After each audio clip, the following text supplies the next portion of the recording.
This is a big topic of autism neurodiversity. So before we get into that, if you can tell me just a little bit about what you do, how you help people, just to give our audience a bit of an idea of your experience in your career. So I wear a couple of hats, really. So I started off my career as an occupational therapist, and I still have a role in the NHS, in the local autism assessment team, where I'm a senior practitioner. So I carry out autism assessments, and with an MDT panel, we give diagnoses or make decisions about diagnoses. So that sort of came through my sort of occupational therapy background. So I do that, and I also work as a therapist, a counsellor. I've got my private practice and predominantly see neurodivergent clients. So that's kind of my passion. That's kind of the space I've ended up in,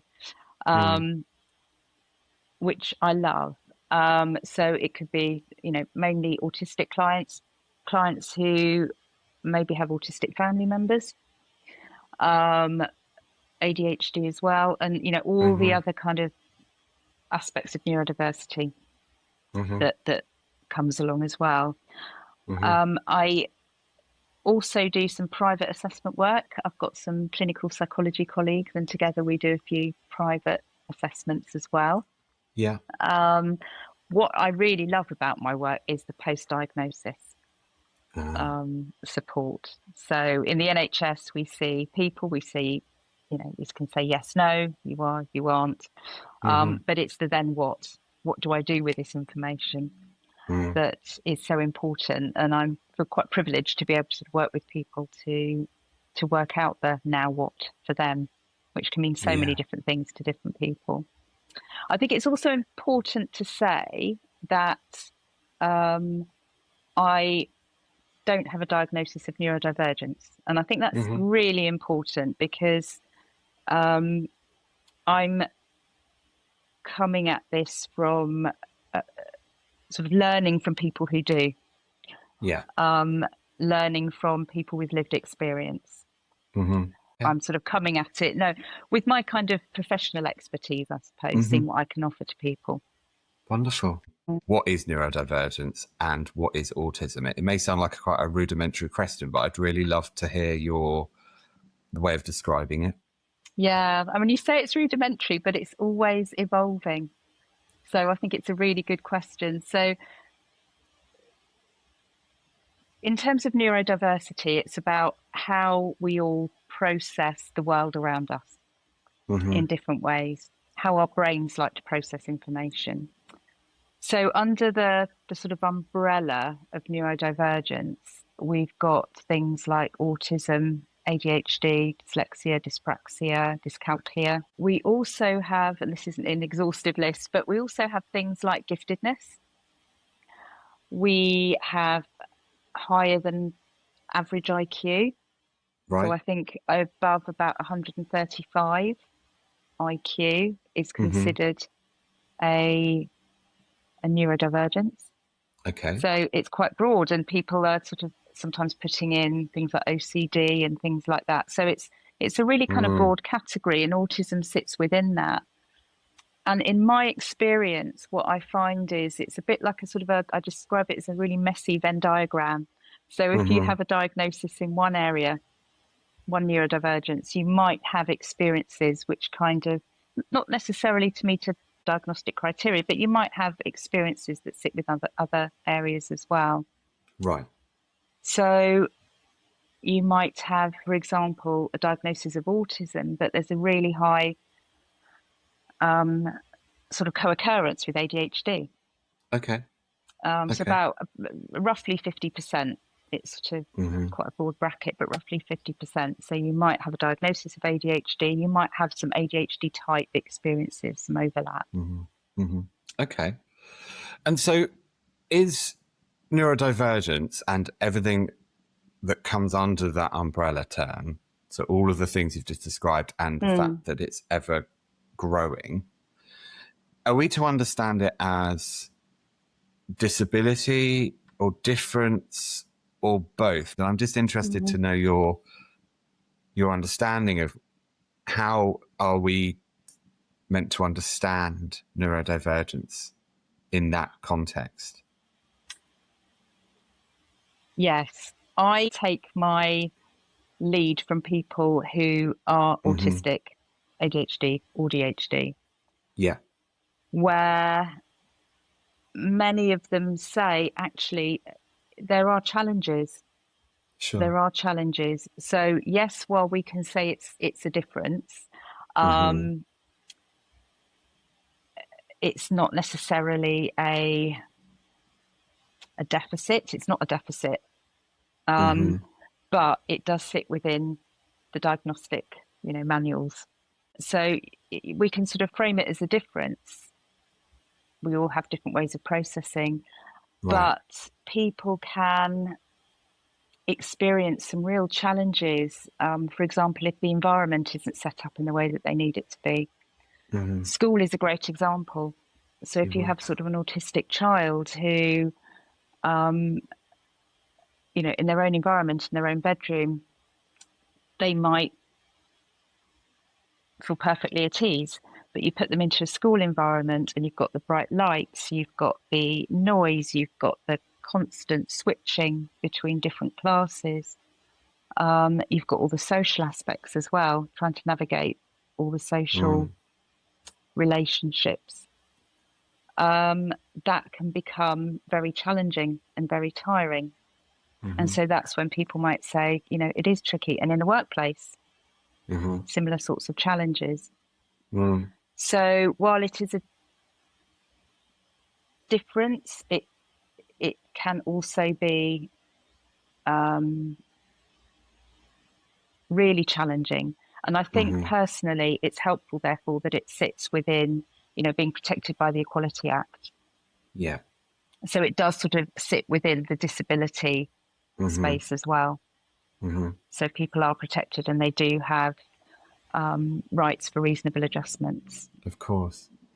And we'll come back to reasonable adjustments, I'm sure, but it feels like you're saying it does sit in a few different realms, and that's okay that it sits in multiple realms. I think so. And it really depends on the individual.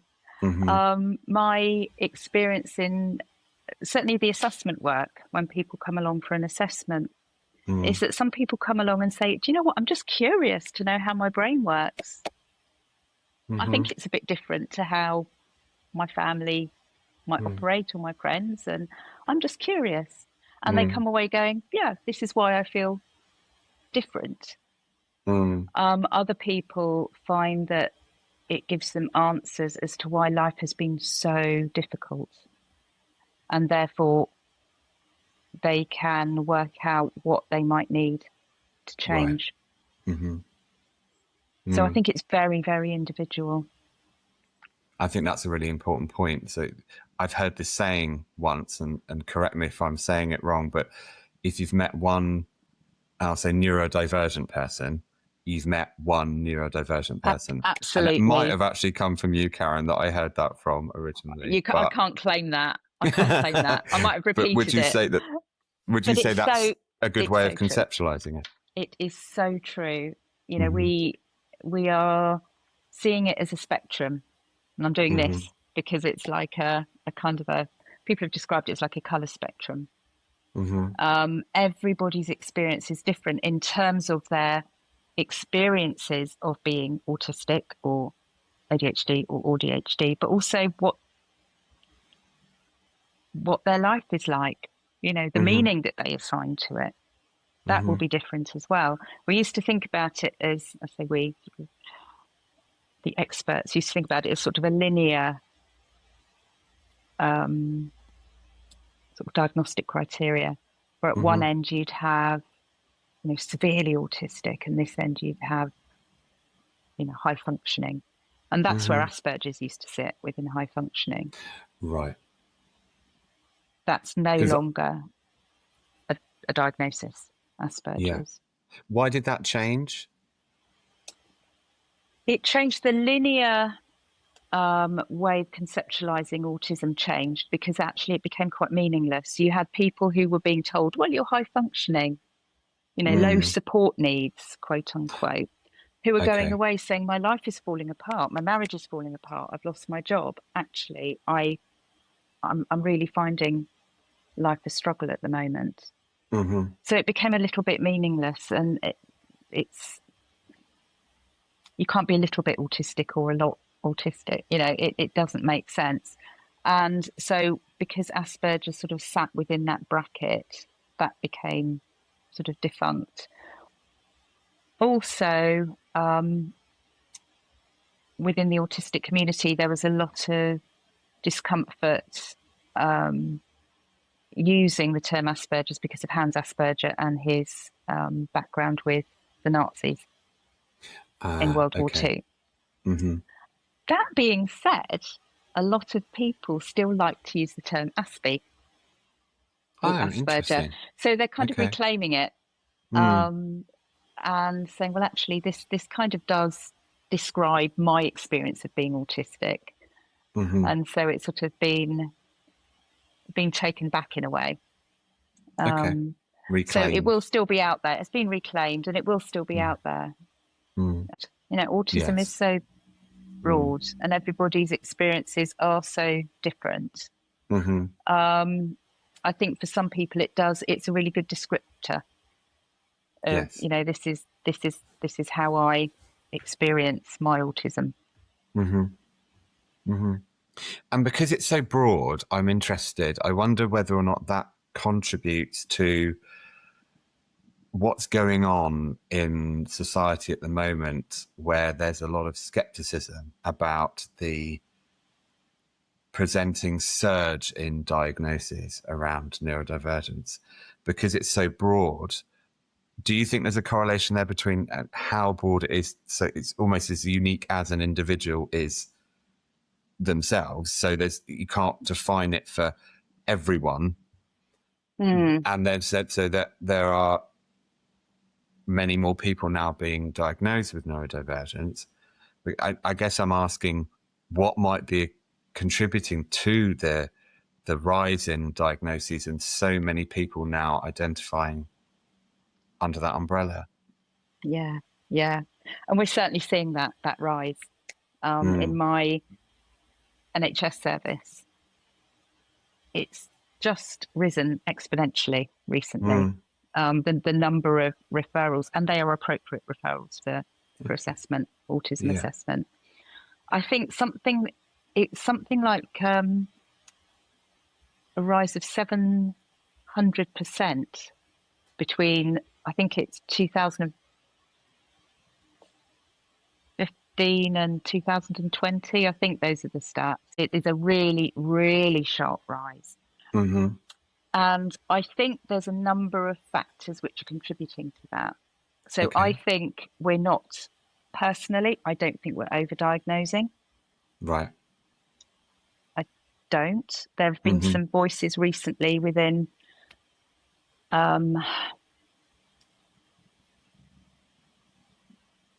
the sort of autism research community who have questioned it and said maybe we're sort of being a bit too lax with the criteria. But I think what we're understanding about autism is changing, which I'll describe in a second.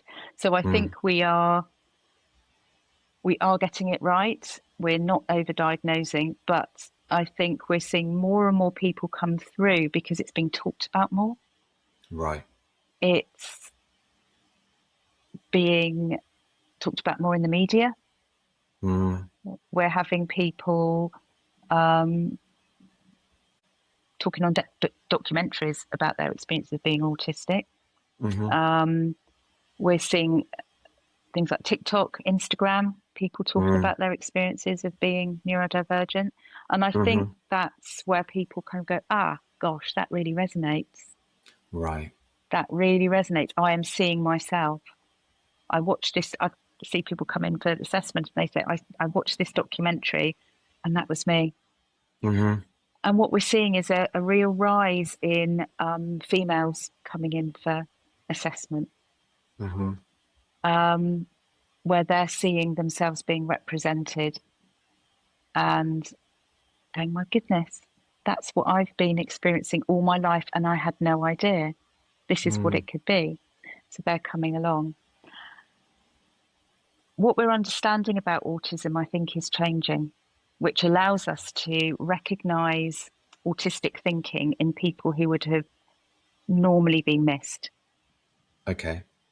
Which has tended to be females, many other adults as well, but females as, you know, form quite a large part of that. So the criteria that we use is largely based on old research and conceptualization,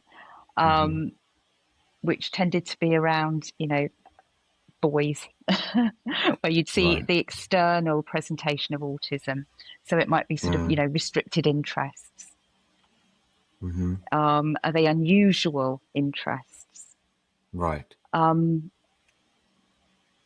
It might be, you know, do we see a real difference in eye contact for people?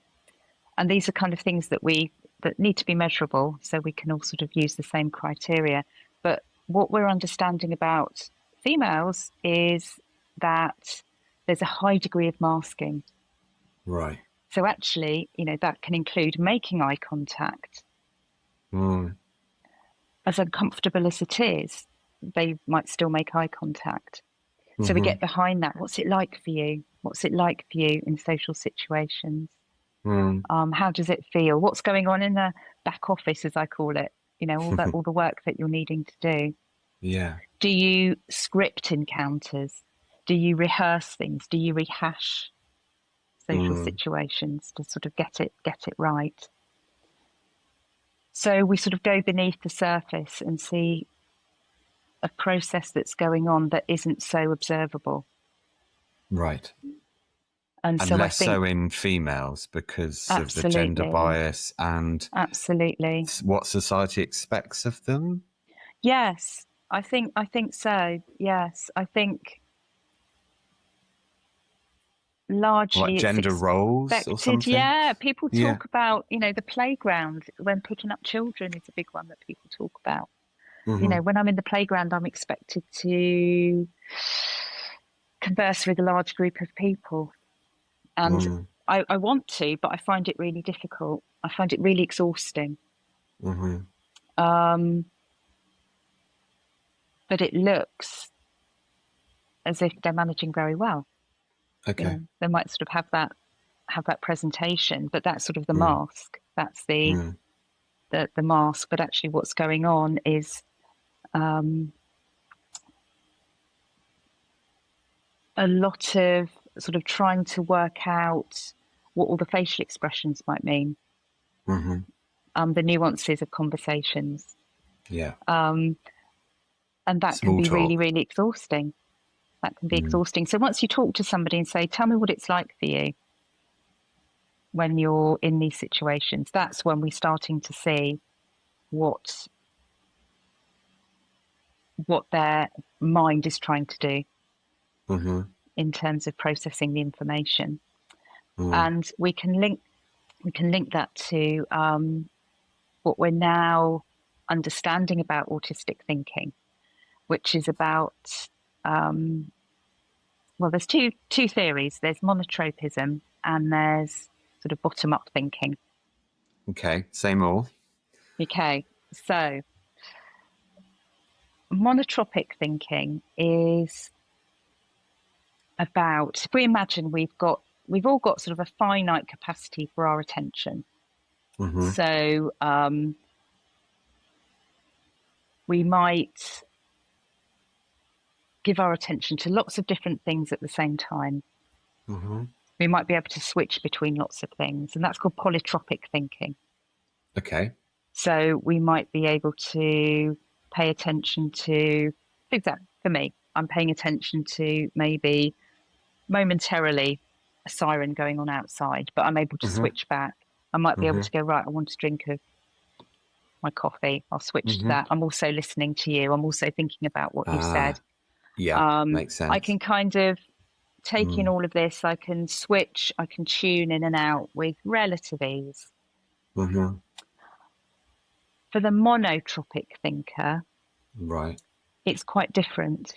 So it's about paying attention to a limited number of things, but in greater depth. Mm-hmm. So it's less focus on a multitude of things. It's the mono being like not necessarily one, but fewer.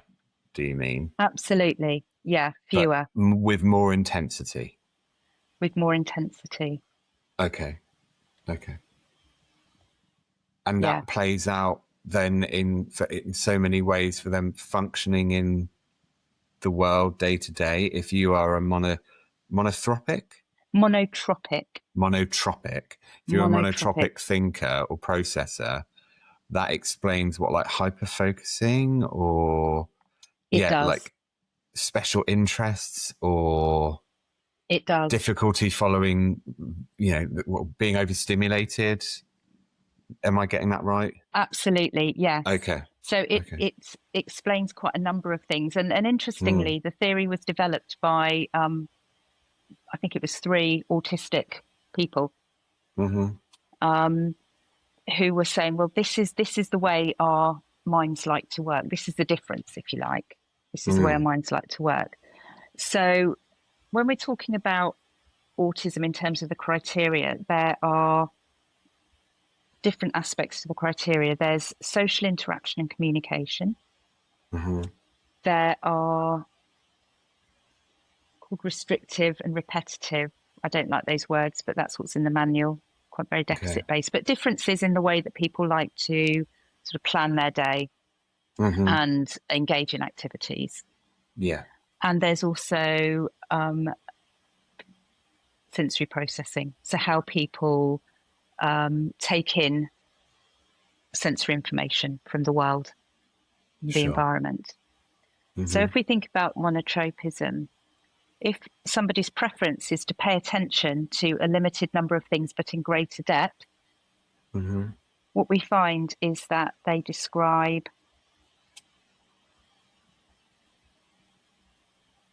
being less able to bring in all the other bits of information that are coming in. So, for example, with eye contact, and this is from what people are telling me, this is sort of their their explanations. So somebody described the other day eye contact. If they are paying attention to looking at somebody, eye gaze, that's where their focus is. It's then very difficult and tiring for them to bring in what somebody, I use my hands a lot, what somebody might be doing with their hands, their tone of voice, what's actually being said, to bring in all of that. So there might be that sort of hyper focus on the eyes. That makes a lot of sense. There might be hyper focus on a noise that's going on while having a conversation. So it might be that that's all that they can sort of focus on. And then it's difficult to take in everything else.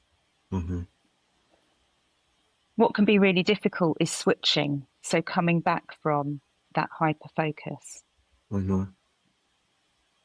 So if there is something else going on, being able to sort of switch back into another experience, for example, that conversation can be quite difficult.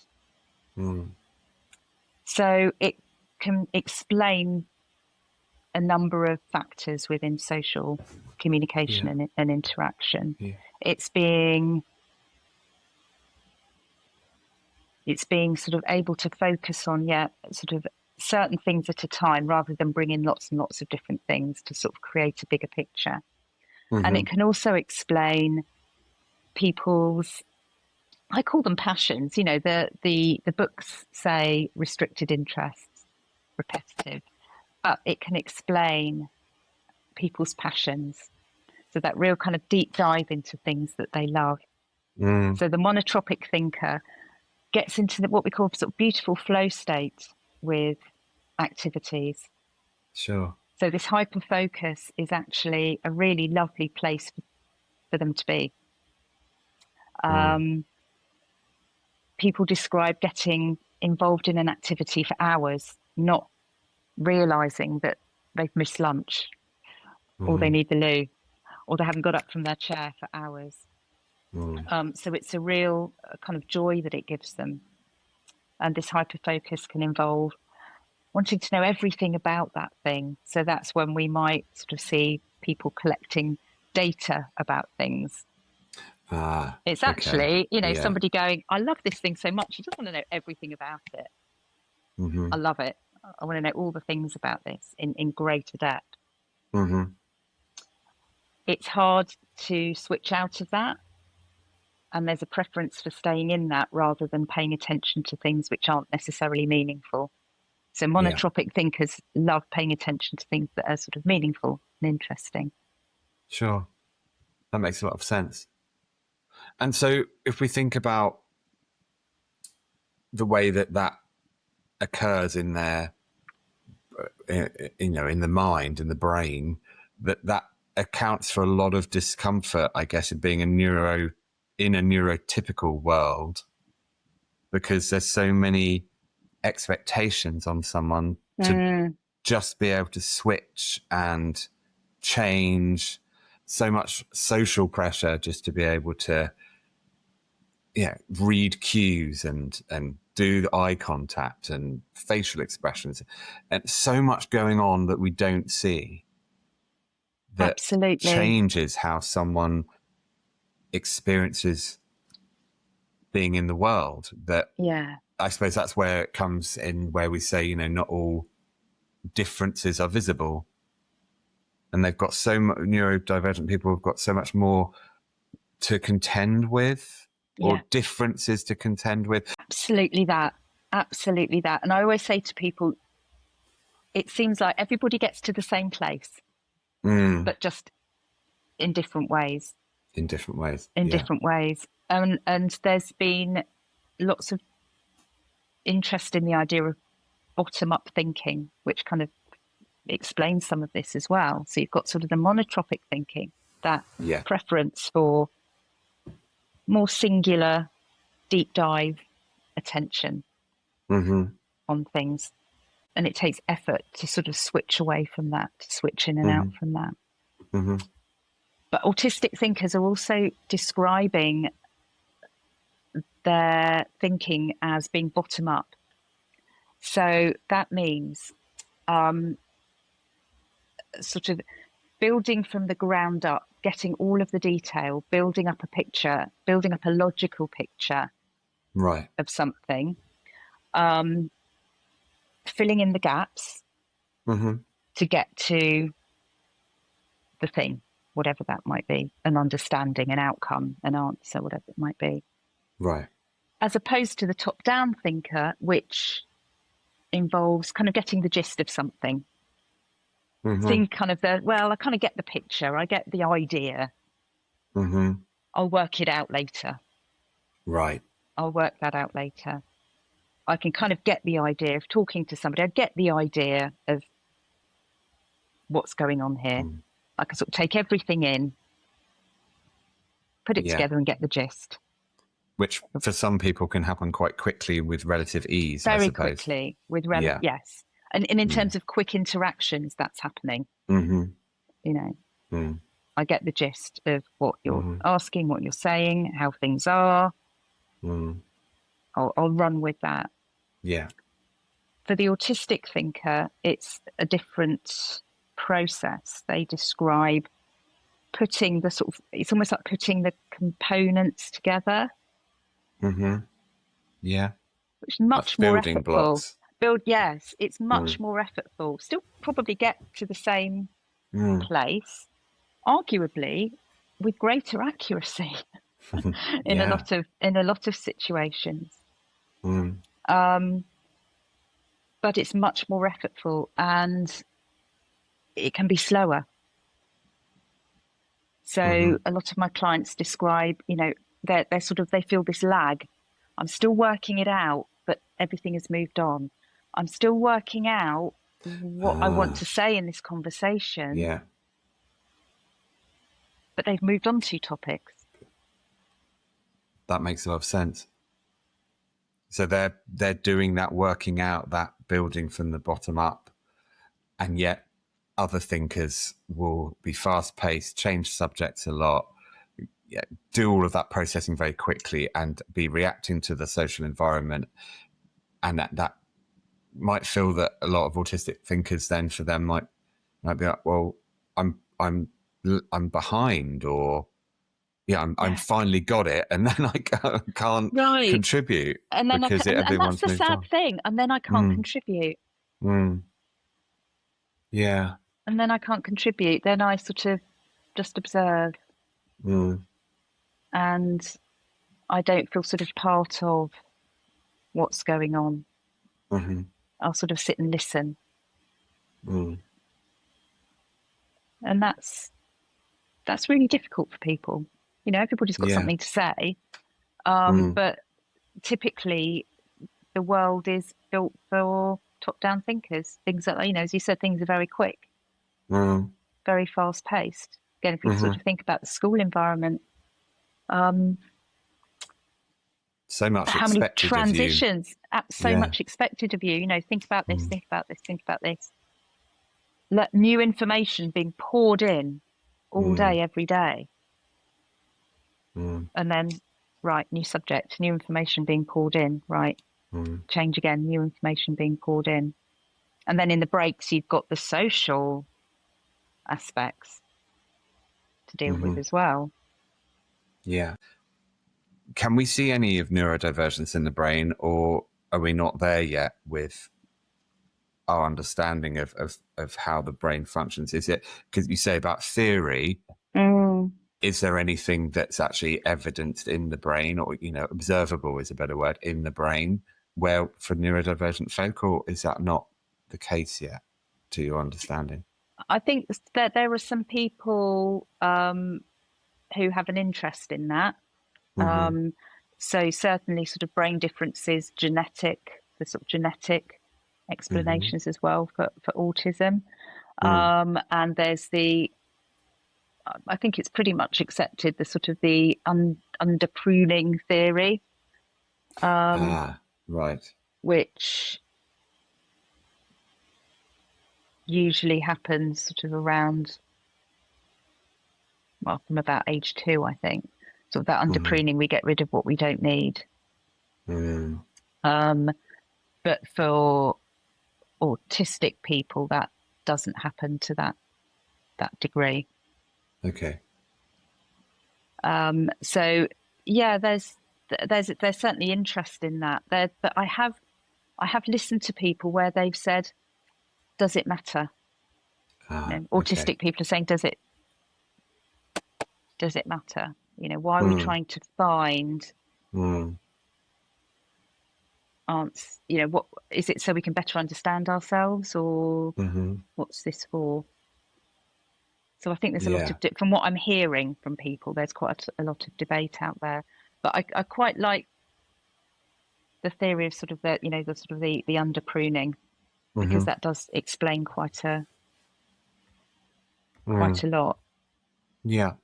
You know, not being able to, sorry. No, please. Yeah. So yeah, I was just going to say, sort of not being able to sort of filter out what's not needed. In a way.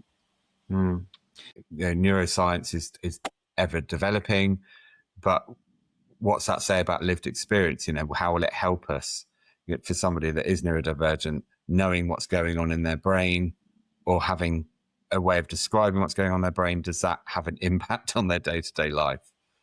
Yeah, exactly that. Okay. Some people might be curious. There was a study going on, I think in Cambridge, that was scrapped, and I think that was looking at, the genetic component. Okay. And it was a big study, and I think for those reasons, you know, why are we doing this? Where's this going? And who's it for? Yeah, I think seeing seeing neurotypical people as typical being the way things need to be done and organised and run and designed. I think that's where a lot of the damage comes from. Because it's the norm, and a lot of the diagnostic criteria still uses deficit-based language. Deficits in. There's some sort of deficiency somewhere. My hope is that at some point in the future, we will understand neurodivergence, autism, in terms of the way autistic minds work. It's not better than, less than, it's different to. And design a world where that can be accommodated. Because I think that's where the disability comes in. Yeah. So getting away from this sort of, language of what's typical or not, or what's, deficient or not, just the differences. How can all of the differences be accommodated? Which then leads into, I guess, how neurotypical people will adapt and adjust with the differences in neurodivergent people. The reasonable accommodations term, which I think is applicable, correct me if I'm wrong, to workplaces quite a lot, that people are making reasonable adjustments, if that's the right word. Yes, absolutely, yeah. But even though that's, I'm sure, wonderful in many ways, it's almost like still somewhat othering. I think it is othering. And I think it's from listening to people's experiences, it can feel inconvenient. It can feel inconvenient. And these aren't big adjustments. It might be working from home, maybe one more day a week. So the person doesn't need to go into an office with bright lights on. Have to sort of try and filter out the chatter, have the incidental water cooler conversations, all the things that might sort of chip away at their sort of capacity. These are extra demands that could be reduced. It could be being able to wear noise dampening earbuds. It could be having something at the desk to sort of fidget with. It could be really, really small. Yeah. It could be educating other people. And a client did this actually. They had Autism Hampshire come in and sort of educate the workplace on, this is what autism is.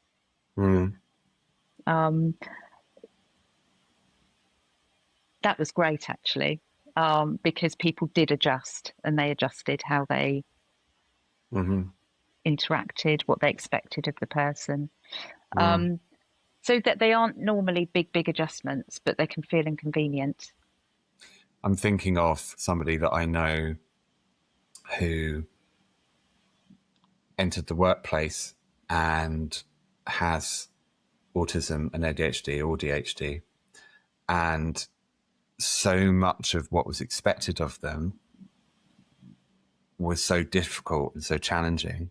The individual was so passionate and so willing and so excited. Not all areas of the job were particularly thrilling for them, but they came up against real friction and othering and, I guess, internal shame, because they weren't able, for whatever reason, to perform tasks that were assumed that they would be able to perform, or they weren't embraced with their neurodivergence, I think, as much as they could have been, and it really impacted their confidence.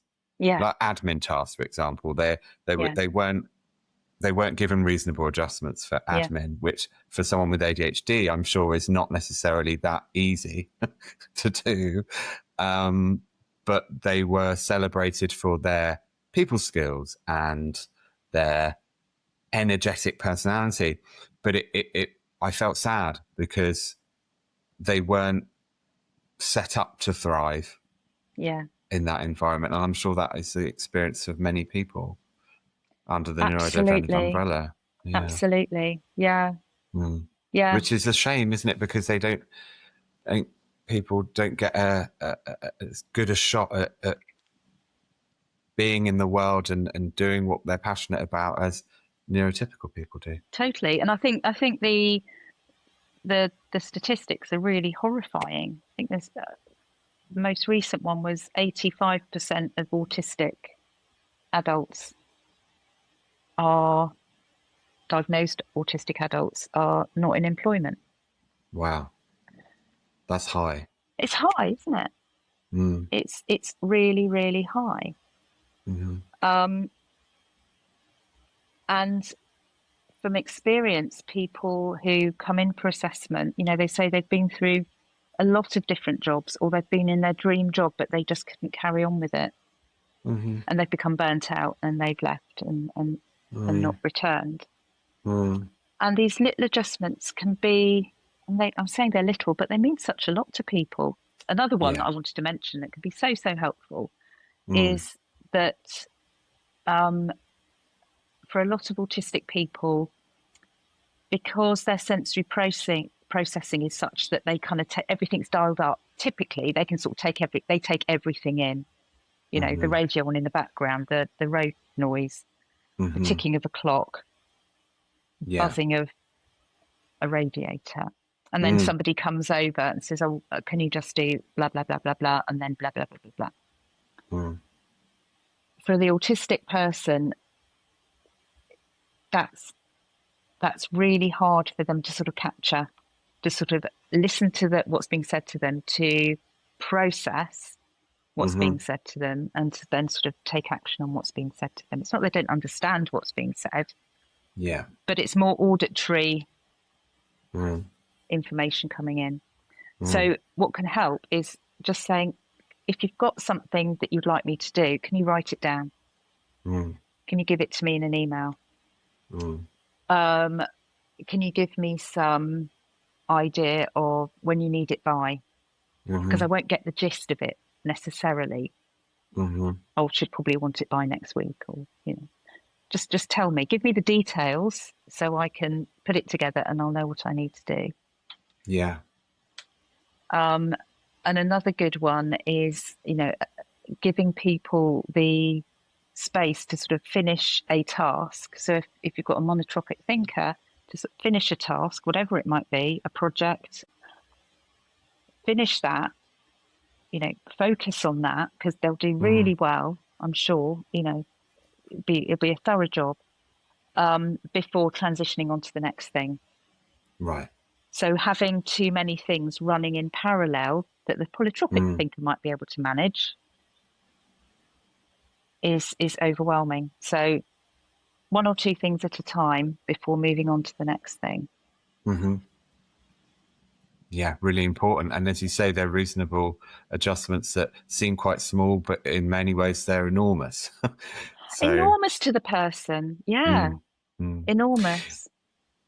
Can we go back to something you said earlier in the conversation? Because I hear this a lot, and I'm saying this respectfully because I think it's become almost day-to-day language.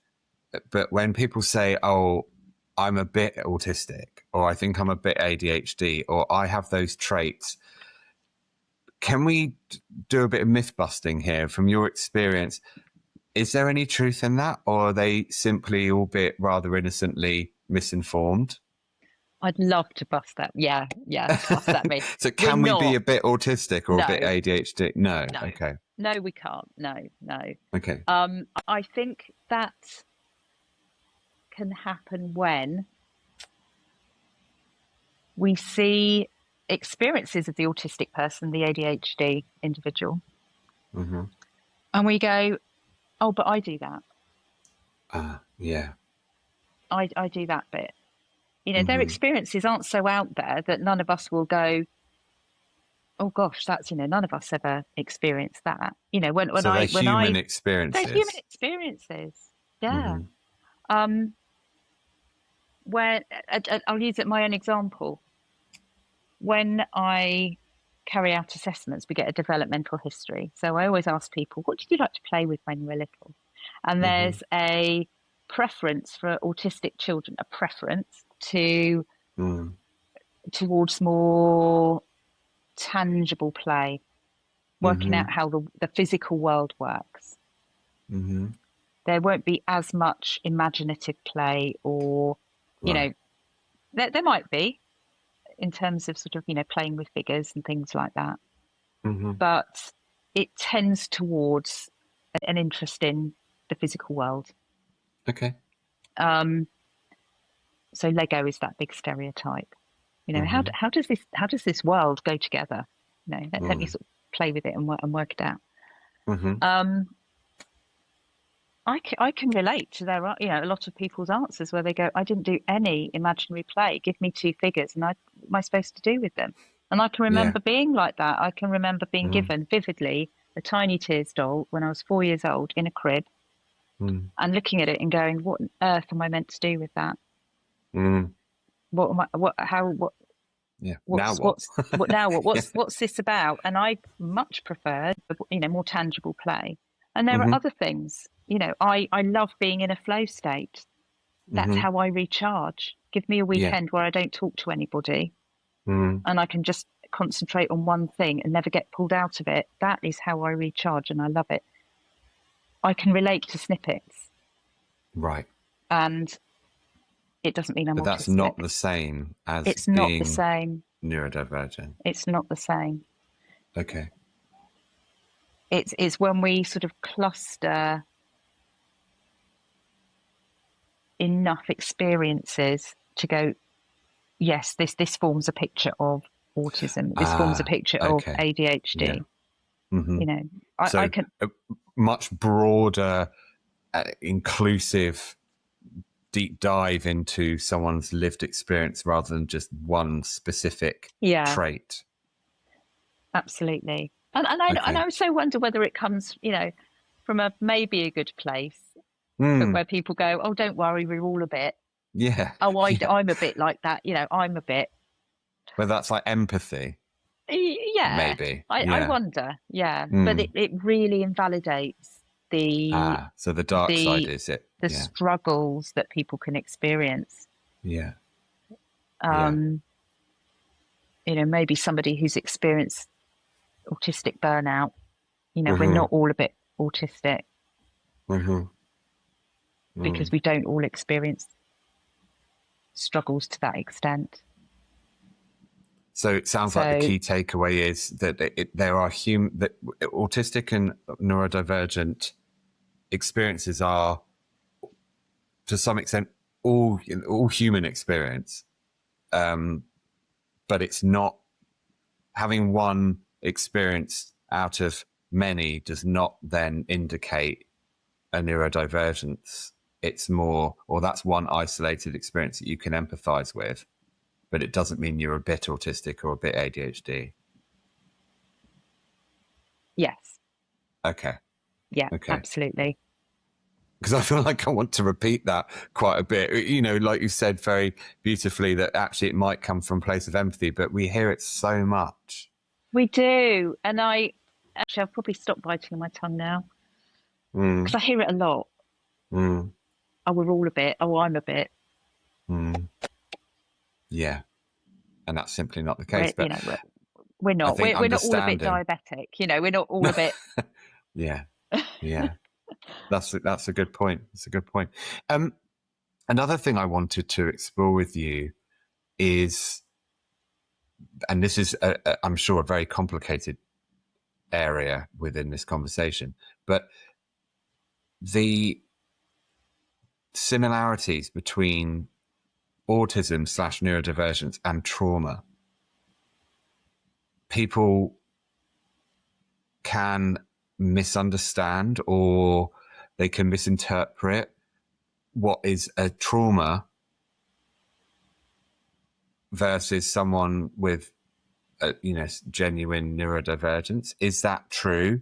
Because I hear people again say, is this autism in this person, or is this because they're really traumatized, so they've shut down, they have developed coping strategies because of the trauma that mirror or emulate that of neurodivergent traits?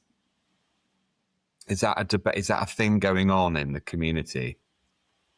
It's a really big Okay. really big thing, yes, and really important to recognise. Historically, if we look at sort of diagnostic criteria, it was such that if somebody's experiences could be explained by trauma, or even ADHD, you couldn't have at one point you couldn't have autism and ADHD together. So of course you can now. ADHDs, absolutely. What we're learning more and more from our greater understanding of autism, so we're listening more, we're able to listen more to people who might have got missed. Trauma is often a huge and significant part of their story. Okay. So for females, their experiences can be different in terms of the type of trauma that they might have experienced. And we're talking trauma in terms of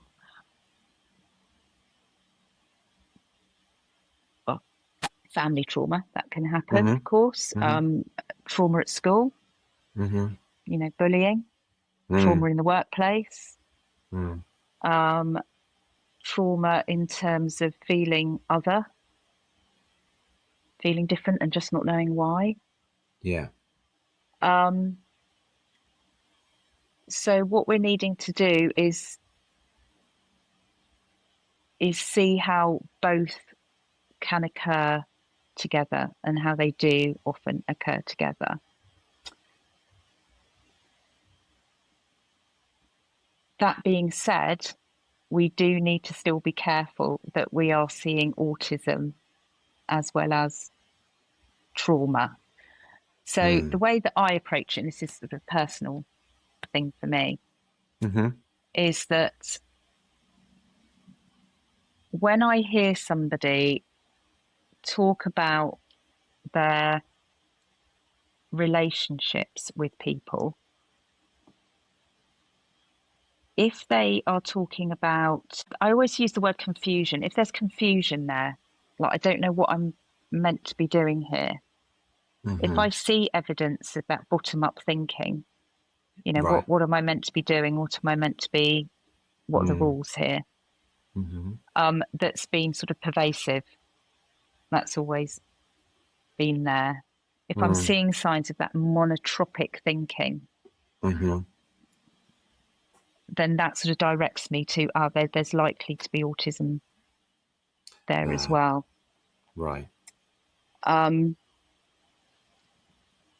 It can be really difficult to tease apart sometimes.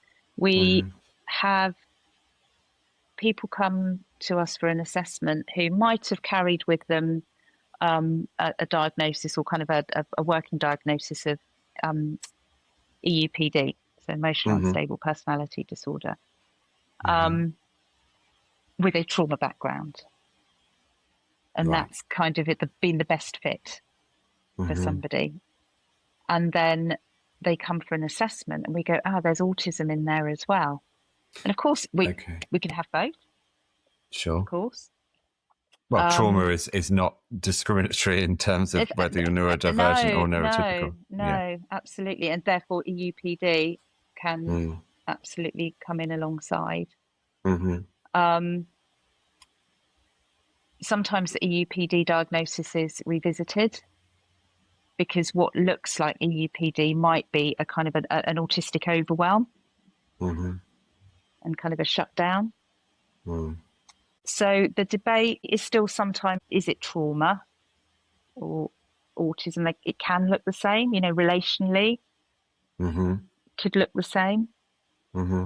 But when you sort of dig below, when you listen to people's stories, we're seeing that actually it's likely that trauma will come alongside a diagnosis. There will be something. Not many people have a completely smooth ride throughout life. No.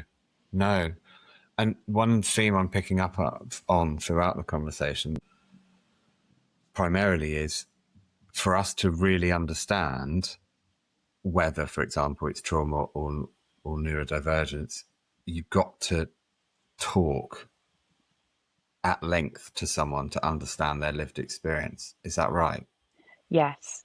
And I think that can be some of the downsides of sort of seeing things on social media, where you get these little sound bites and snippets, which are great for many people, because that's sometimes an in where they go, oh, sure, that my ears are pricking up, I'll find out more. And then that leads them on a really helpful journey. But I think sometimes it can really oversimplify things. And so having that discussion is really, really important. Because people come for a diagnosis and to understand their neurodivergence because they want life to be different. Something needs to change. So part of it is understanding that trauma and how that's played out for them, looking at that through a lens of neurodivergence and seeing how that might have fed into it. Just something to add to that, which is quite interesting, and I'm sort of seeing it quite a lot with the people I'm working with in therapy, is the idea of alexithymia. So that is where people can't readily identify how they're feeling, name how they're feeling. And so that age-old question from the therapist, and how did that make you feel? Is like not helpful. Well, it's very difficult to answer if there's a significant block. Yeah. And what we're sort of understanding more is that alexithymia is a not untypical experience for autistic people, because they might have difficulty sort of reading. It's a sensory processing difference. They might have difficulty sort of reading those internal cues. Well, I don't know how I'm feeling. I just know it's a big thing and I don't like it, but I don't know what it is. And with trauma, there's an understanding that people might develop a sort of an alexithymic presentation because they've learnt to sort of suppress those emotions. Those emotions might not have been validated, mirrored back to them. They might not have been that vocabulary when they were growing up. And so they don't have access to those cues and those descriptions for how they are. And that could be playing out then for somebody that maybe is neurotypical. Absolutely. And been through trauma. Like you say, most human beings haven't had an easy ride of it in some way, shape or form. But then that's not to say exclusively that means that the individual, if they were to explore further, may have neurodivergence as well. But you've got to hold space for a really in-depth conversation to truly establish whether or not that's the case. Yeah. Absolutely. And that's why I'm so passionate about, post-diagnosis. Tell me more about that. Support. Yeah. Well, there isn't much out there. Okay. So you go through the journey, you get the assessment, you get diagnosed with a type of neurodivergence, and then there may or may not be a conversation about medication, depending on the scenario. And then what? Then there's not much else? Wow. I think that's the reality. There isn't. It's resources are so limited, so limited, and It's not because nobody wants to. And we in the NHS refer on to a very good organisation to provide support. They're hugely busy. It's about really understanding with the person, what does this mean to you? How can you work out what you might need going forward? And for a lot of people, it's how can you go back and sort of revisit the younger you and the life that you've led up until this point and sort of understand it. Now we've got this lens. What does that mean? And it can be really, really big for people.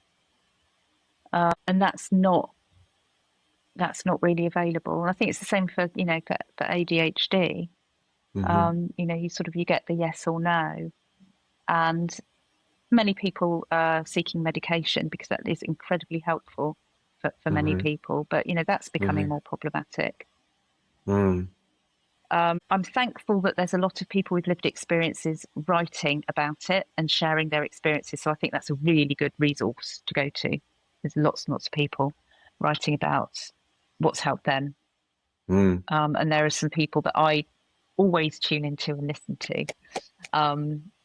just to learn from them what might be helpful. But yeah, there just isn't much out there at all for people. Who are those people? Not to put you on the spot. So I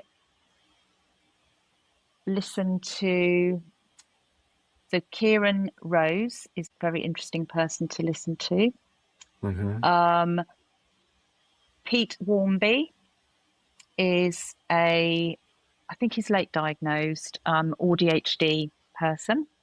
He writes a lot and has written some books around his experience of being ADHD and a lot about burnout. Right.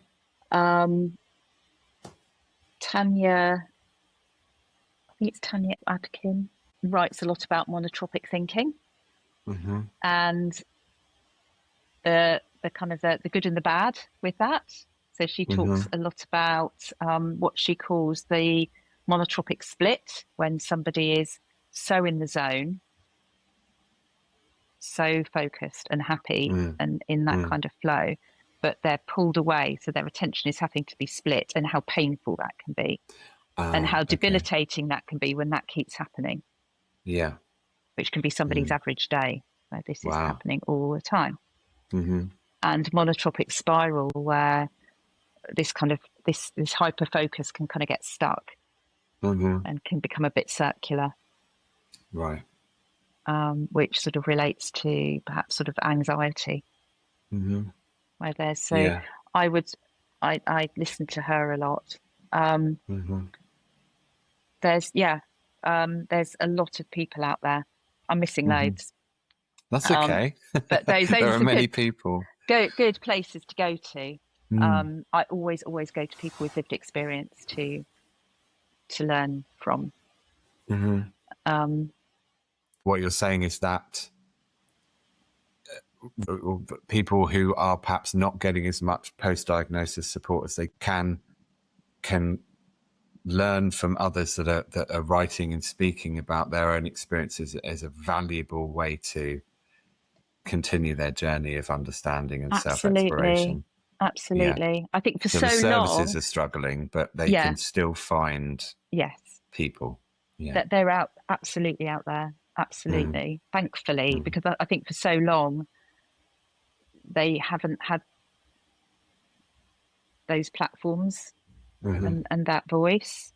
Yeah. And it's been the kind of the experts who've said, this is who you are. But yeah, go to people who've lived it, who know it. There's a lot of females who are sort of writing about their experience as well. Really important. Really important, yeah. So if someone is listening to this really insightful conversation and wonders if they might be autistic or ADHD or both or another type of neurodivergence, how do people safely explore whether or not they do or do not have a neurodivergence? And if that route is really long, is there anything they can be doing in the meantime? I think sort of self-identification is really valuable. You know, if it resonates with you, it resonates with you. Sure. You know, label or not, if it resonates with you, if someone's describing their experiences and you'll go, oh my gosh, that's me, there's some fit there somewhere. So that can only be a good thing. So again, I would say read what people with lived experience have said, listen to them, and sort of gather more knowledge, gather more understanding that way. Waiting lists are massively long. They are. And they're not going to get shorter, are they? They're not going to get short. No, I wish they would, but they're not going to. Yeah. And thankfully, we're seeing more people coming through wanting assessments, you know, which is pushing the waiting lists further and further. So going to your GP is the first start. You know, if you're wanting a formal diagnosis through the NHS, go to your GP and ask for a referral. So autism, ADHD, either or both. Okay. You might be asked to do a sort of a screener, so a sort of screening questionnaire. And people can do them online. So you can go online and do any number of screening questionnaires. There's a really good website called Embrace Autism or Embrace, but have a Google, and it's got a raft of really good questionnaires on there. None of them are diagnostic in themselves, because none of them will be, but it's a really good way of kind of just sort of seeing if, do I sort of fit this? Do I fit that? And sort of being able to maybe go to your GP with those and say, you know, I filled out these questionnaires and it's suggesting that I take this further. But don't be too concerned if the screeners say no, because they're not an exact science. You know, still don't take it that it's a no. You know, still trust your experience, trust your gut feeling. Yeah. And go along anyway. And if they say, absolutely, you know, if you get a high score, just remember it's not a diagnosis in itself, but it's definitely sort of pointing you in that direction if that's what you want to do. But so many people don't need a formal diagnosis. They just say, well, this kind of resonates and it helps me understand my experience and sort of helps them explain to other people. Yeah.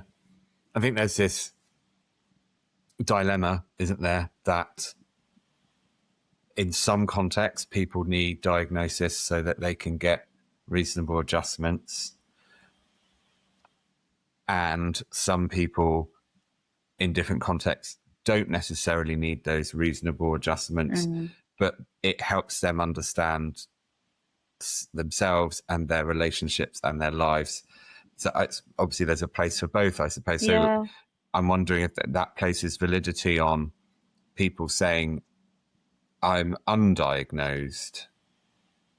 If it really resonates with them, then we should be listening rather than just saying, well, it's undiagnosed, so you can't be sure. Trying to find that balance. Absolutely. And I think it is a balance. Really trusting somebody that you know they know. They've looked into it. They will know if it resonates with them or not. And if it's not diagnosed, if it's a helpful way of them conceptualizing the way that they think, what they need, what they don't want, then why not? Why not? But it can be really helpful to get a formal diagnosis if you are wanting reasonable adjustments. So or medication, under the Equality Act, or medication for ADHD, absolutely. I mean, it's you absolutely need a formal diagnosis for medication, and to go through the right routes as well. Because I think there was a documentary, where people were talking about private assessments, and some of the organisations were not legitimate. There was a documentary where they were I think that was Panorama. That's the one. Yeah, they were trying to encourage people to find reputable organizations. So the assessment needs to be a long assessment, usually a good couple of hours, if not more. Please tell me if that's not the case. But there were people being diagnosed like within 45 minutes. And that's not enough time, from my understanding. Absolutely. Yeah. Okay. Yeah. And okay. I think that's what's happened. It's sort of become a real sort of production line of sort of assessing. And you have to look at somebody's life, the nuances. It's not just a checklist. Okay. Do you, don't you, do you, don't you? What else is going on? You know, what else are you having to sort of contend with? What could or couldn't better explain how you're experiencing life? Yeah. That's a great point. It's not just a checklist; it's a conversation. It's a conversation. Yeah. Yeah. And you know, I hope most people do that. You know, ADHD assessments as well. I know some had experiences of excellent ADHD assessments, which have been just that. Been absolutely brilliant. But I think a fear of mine is that the way we're going, because the demand is so great. And we have such limited capacity to meet that demand, we feel that we need to sort of get faster and quicker and more efficient at doing them. But that doesn't necessarily mean we're more effective. And of course, with ADHD, when medication's involved, that's really problematic. Yeah. Is there something you would like to say to our listeners about the nature of neurodivergence, where, you know, we've learned a lot from what you're saying. There has been a real journey throughout the decades throughout understanding autism and neurodivergence. If there's something you still want people to understand and that we have an opportunity to share with them now, does anything come to mind? Something that you would love people to know or reframe about neurodivergence that is a personal feeling that you have with all of your experience and expertise? Yeah, there's probably loads, but I'll try and keep it short. What comes to mind first of all is getting that balance between really celebrating and accepting differences in all of our processing. Because that's what they are, differences. But getting that balance between celebrating that and acknowledging and validating the challenges that people face in their day-to-day lives. And for it not to be an inconvenience, but to be really accepted and understood. There's another myth that I'd like to bust very quickly as well, sort of a takeaway, is that autistic people don't have empathy. That's a real stereotype, and stereotypes are still out there. So, you know, I would like people to just bin the stereotypes. Come on, let's just get rid of them. Get rid of them. So it's a real myth, and it's highly, highly inaccurate. Empathy is quite a complex thing. It's not you have empathy or don't. You know, we have different types of empathy. And in my experience, and the research also bears this out, is that autistic people can have a very, very high degree of empathy, what we call affective empathy, where they are affected. Okay. So people have described it to me, say it's like having a sixth sense, Karen. It's like I can just sense how somebody is, and I feel it really strongly and really vividly. So that can be dialed right up. They might have a bottom-up way of working out cognitive empathy, how people might be thinking and feeling. But the way that they connect in terms of sort of compassionate empathy and effective empathy can be really dialed right up. Is that where the double empathy problem comes in? Is that what that means? Yes. Okay. Yeah. So Damien Milton, I think, came up with that really good explanation that, you know, empathy is a way of connecting with each other. It doesn't say whether we're a nice person or not, or, you know, it's got nothing to do with our personality. It's how do we connect with people? And just because an autistic thinker and a non-autistic thinker might mismatch in terms of the way they connect and empathize with each other, it doesn't mean one doesn't have empathy and one does. It just means there's a mismatch. So autistic people tend to just connect really well with it's not always the case, with other neurodivergent people, because that way of connecting, empathic way of connecting, sort of matches and connects. It's really helpful to make a distinction then between the different types of empathy. We use that word so often, I'll be more empathetic, show some empathy, but actually perhaps people don't understand that there are different types of empathy and different contexts, and it's not a reflection on your personality. But I really like what you said about empathy representing how we connect to people. And so if we understand the differences, we can then spot when empathy is present. Yeah. Rather than making an assumption that it's not there. Absolutely. And it presents itself in so many different ways. Autistic people might show they understand, empathize, connect with what you're saying by sharing an experience that they've been through. Yeah. That might be the way that they do it. It quite often is, actually. If that's not understood, it might come across as, oh, they're talking about them. Talking about them again. But that's their way of showing that in their processing, they've taken what you're saying, put it through their empathy filter and gone, yeah, and I can relate to that, and here's how. And I want to share with you. And I want to share with you. Yeah. Oh, yeah. Yeah. So, yeah, be more curious about how someone empathizes. Don't make any assumptions about a level of empathy. Or we don't have that erroneous belief that it's not there. It is very much there. It's just expressed differently.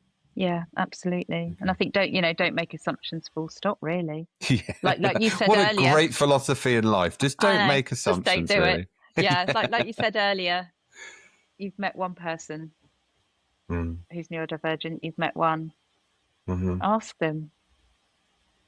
Ask them, how's life for you? What do you need? Yeah.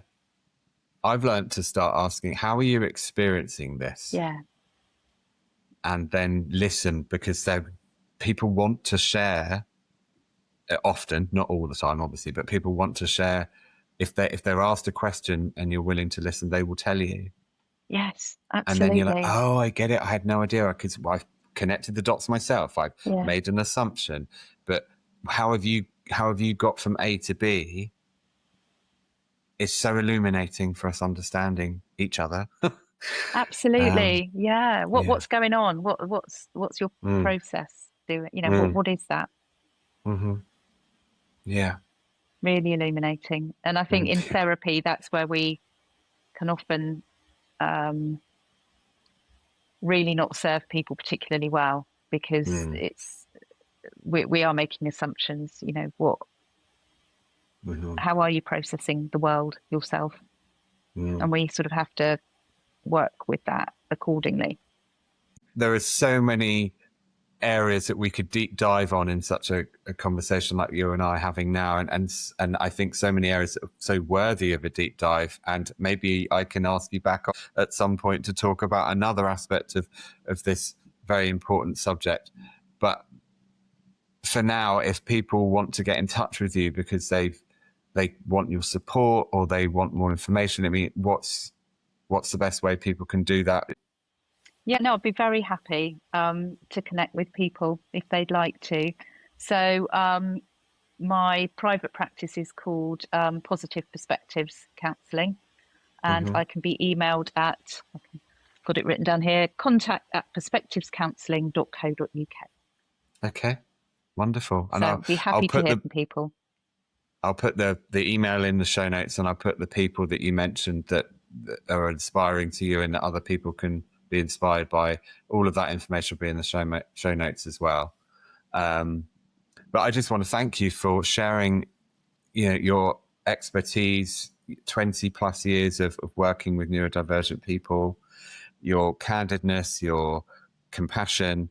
It really does shine through what we talked about today. It's been so inspiring and informative and thought-provoking. I just want to say thank you on behalf of everyone for what you do and your contribution, because you help so many people in such an important way. So well, I've really enjoyed sharing it. Yeah, thank you. I feel really privileged to do the work I do. I consider myself very lucky. So yeah, thank you for giving me the opportunity to come and chat about it.